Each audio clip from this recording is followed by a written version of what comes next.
Escuela from My Bilingual Life, where we help you to become bilingual. Today, I want to talk to you about a very important person, Martin Luther King Jr. We have a holiday in January to celebrate his birthday. In order for you to understand why Martin Luther King Jr. was important, we need to look at how things worked in the United States at the time.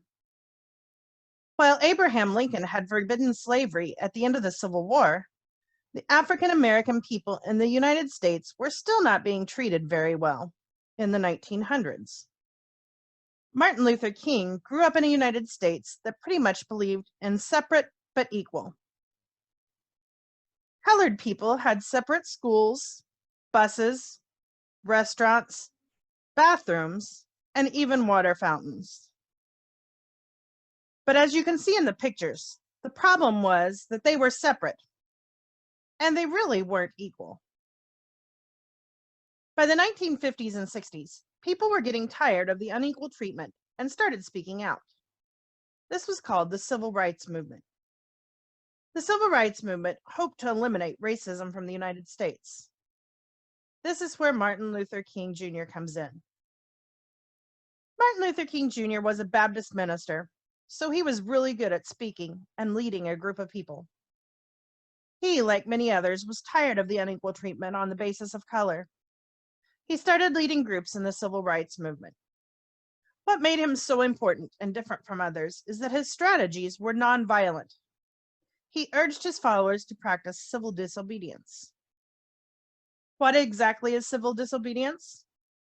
This is when people refuse to obey the laws or rules that they felt were unfair. For example, they would hold sit-ins or boycotts in businesses that refused to serve people of color. They would not be rude. Often they wouldn't say anything at all. But when they were refused service, they would continue to sit at the table or counter. They also did this on buses that were segregated. One of the most famous moments of Martin Luther King Jr. is when there was a civil rights march to Washington, D.C. He gave a speech at the feet of the Lincoln Memorial. This speech is considered one of the most important speeches in the history of the United States.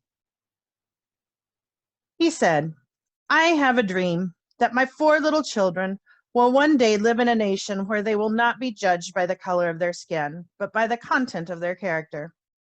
I have a dream today." Unfortunately, Martin Luther King Jr.'s life was taken by an assassin in 1968. He had seen some progress toward his dream, but there was still a lot of work to do. I'd like to take a bit of time on the holiday, since we usually get a day off of school, to think about Martin Luther King Jr.'s dream. Have we achieved it in our country? What can I do to make his dream become more of a reality in my life? So now let's learn some of the Spanish vocabulary. Racial inequality. Desigualdad racial. Desigualdad racial. Civil Rights Movement. Movimiento de Derechos Civiles. Movimiento de Derechos Civiles. Minister. Ministro. Ministro. Boycott. Boicotear. Boicotear. Non-violence. No violencia. No violencia. Civil disobedience. Desobediencia civil. Desobediencia civil. I have a dream. Yo tengo un sueño. Yo tengo un sueño. I want to make a note here. Make sure that you put un in there. Because if you say yo tengo sueño, that actually means I'm sleepy. Yo tengo sueño is I'm sleepy. Yo tengo un sueño is I have a dream. racism, racismo, racismo,